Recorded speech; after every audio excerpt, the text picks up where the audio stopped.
Hello, everyone. My name is Lacey. Behind me is a Chinese alligator. Some are hanging out right over here. And you are watching Reptiles.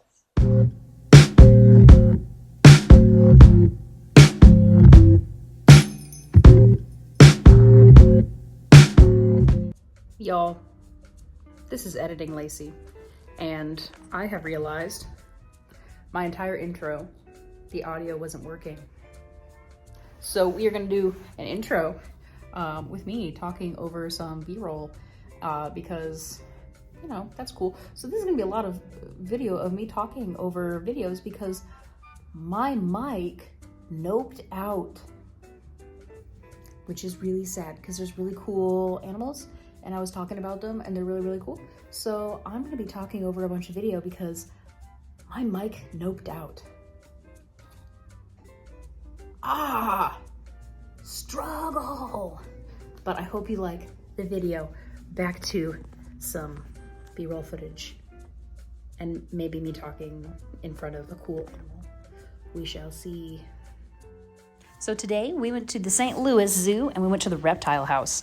It was super cool. There was lots of animals. So let's see what we have. Okay, y'all, the glasses had to come off because I got in the building. And right now I have found a snake that is just so cool. And I'm just amazed they have one because I've never seen one in person. I have no words. Just take a look. This is the Mangshen pit viper. They are critically endangered in the wild, and they can only be found in one small region of China, around Mount Neng, which is where they get their name. And they all live high up in the mountains, and they can actually tolerate cooler environments. They need the cooler environments to thrive, and they are just so hard to find in the wild because look at that coloration. They're very cryptically colored. They're a beautiful shade of green, and they are highly venomous. They are so amazing. I just don't have words. So behind me is the gaboon viper. Now these are native to Africa, like northern Africa, kind of sub-Saharan region of Africa. Now these guys are very cryptically colored. Once they're in the leaf litter, they kind of disappear, and they have the longest fangs of any venomous reptile. They are so cool. They're one of my favorite venomous snakes. They are so cool, so beautiful, and they're closely related to the rhino viper because sometimes they'll have little horns on their proboscis, on their nose, which is so cool. But check this guy out. Maybe. Here he is, Mr. Gaboonicus with 2-inch fangs. Here I am being a silly Billy because her audio stopped working. We love it, except we don't. So I'm talking about the tentacle snake that is behind me. Tentacle snakes live in the water almost full time. They are rear fang venomous, and they are just so cool that they live their life in the water and they eat aquatic animals. They're super sick. Let's take a look at one meow. Look at him in his tentacle-faced glory. What a sweet little fella. That little cutie behind me is a leaf-tail gecko. Look at him with his cute little filament feet holding on to the glass. But why are they called that? Because look at that leaf tail. It looks like a cute little leaf. And, you know, it's pretty neat. I don't know why they have it, but they do, and that's kind of awesome. And here we see a 3-toed box turtle, very common in the upper Midwest and Minnesota. I've seen these guys all the time. Look at him in his cute little shell, being a little good boy, but he is sharing his enclosure with another friend. Who could that be? Well, if we scan over, we'll see your friend and mine, the timber rattlesnake. So this timber rattlesnake looks like it's more of an eastern variety, more commonly called a Massasauga. You can tell because if you look at its spine, it's missing the bright kind of orangish reddish coloring that kind of goes down the spine of the Minnesota variety. Now, they can live in very cold temperatures, which is why they can survive in Minnesota, but they're very resilient, and they're kind of getting a little hard to find in the wild. So if you see one, leave them alone and appreciate them for what they are. So this snake here, this is one of the most expensive reptiles in the hobby. This is called a Boelen's python. They have a very iridescent kind of quality to their scales that makes it almost look like a rainbow. The camera isn't catching it quite as well as it could, but they are just beautiful snakes. They're kind of hard to breed in captivity, which is why they can run up to $10,000 for one snake. They are such beautiful creatures, and if you ever get a chance to see one, you have to stop and appreciate it because they are just gorgeous. If you want to give me $10,000 so I can have one, please do. And now, for your consideration, the palm pit viper. These guys can be found in, I think they're called palm plantations. They are a venomous snake, and they are super cool. If you get bit by one, go to the hospital. But I don't know why you'd be in a palm plantation, but they have that caudal lure at the end of their tail to help them catch birds and other types of prey, because that tip of the tail mimics a worm. And here we have an eastern cottonmouth. He is staring me down and does not want me to film him. I don't want to be the paparazzi, so I'll leave you be, small friend. Next up, we have the Fer-de-Lance. These guys live in Central America and Mexico, and they are incredibly venomous. You wouldn't know it because he's sitting here being a cute little cinnamon roll.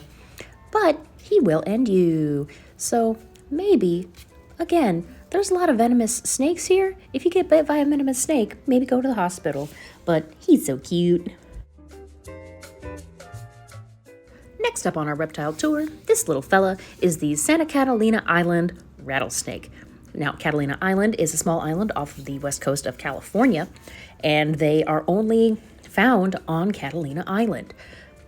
They are so cool. I've never seen one in the wild, but I would love to. So if any of my California homies are listening, you want to go to Catalina, jump on the ferry, go find some rattly friends.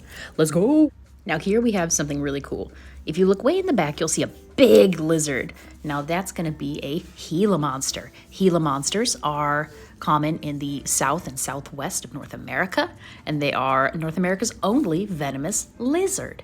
But they're not very apt to bite you because they pretty much just eat eggs and they just kind of want to chill and live their best life. If you ever see one in the wild, they're highly protected. Do not touch them. You can look at them, you can appreciate them, and you can be their bestie.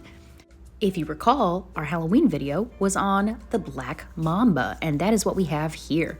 The black mamba is the fastest venomous snake in the world, getting up to 10 miles an hour in short bursts, and they are an athletic tree noodle. You can see that by how he's hanging out up in those branches, and I don't think he moved the whole time I was there. I think he was sleeping, but he was so cool. I can't recall seeing one in a zoo before because they're so hard to keep, because they're so dangerous, but look at that. Ugh. This little petite cutie is some kind of rattlesnake, and I feel really bad because I forgot what kind, because obviously the audio was corrupted. But look at him, isn't he cute?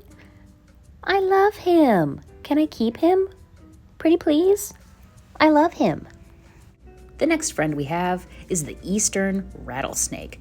He is so cool. This guy was really huge, but if you look here, his tail has lost its rattle. He's only got 3 buttons on it. So you cannot reliably age a rattlesnake based on how big their rattle is, because every time they shed, they add a segment, and sometimes those segments can fall off. This is clearly not a 3-year-old rattlesnake. This is a big boy, but he's just gorgeous. Look at that head.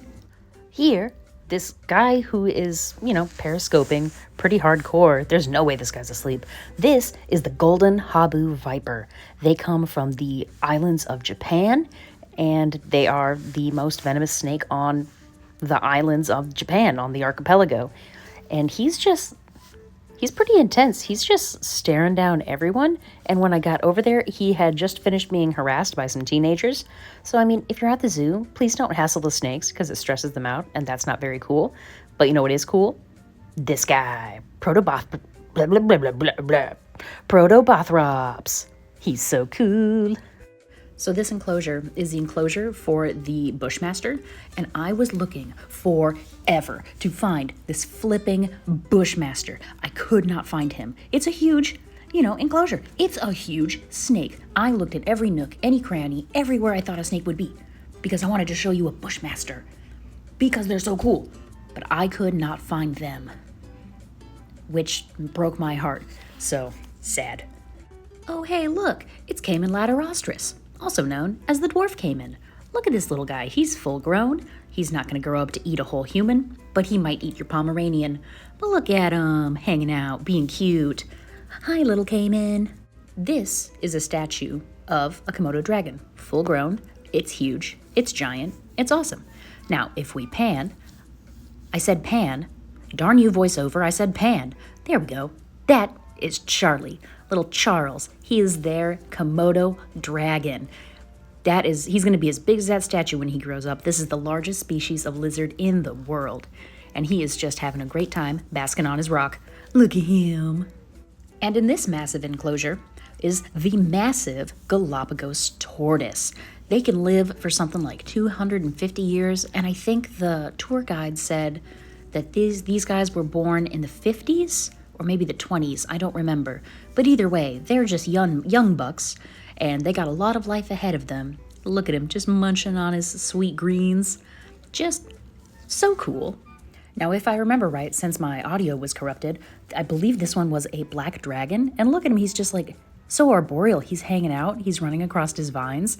If you watch his tail, at one point he wraps it around a vine because they have a prehensile tail that helps them to not fall out of the trees. Oh, look, there it goes, prehensile. And it's so neat. I've never seen one at a zoo. They're so cool. Look at them go. Okay, back outside. I can put my glasses on where they won't fog up. So that has been the reptile house at the St. Louis Zoo. Very cool, way cooler than I thought it was going to be. They had so many cool species, and I loved it. If you find yourself in St. Louis, make sure you check it out because it's really, really cool. I love it. And as a little hint, one of the snakes in there is the species of snake that I'm coming home with this weekend from the St. Louis NARBC, which does start tomorrow morning. Woot, woot. If you want to get some cold-blooded caffeine, let me know. It's going to be so cool. And put your guesses of what kind of snake I am coming home with in the comments below. And as always, friends, never stop learning, because the mind is a terrible thing to waste. See ya.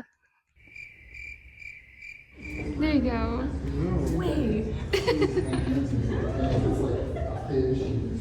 It's not anything like that. She just thinks it's fun. Aww. She just likes stuff like that. Yeah, exactly. Oh, yeah, it seems like she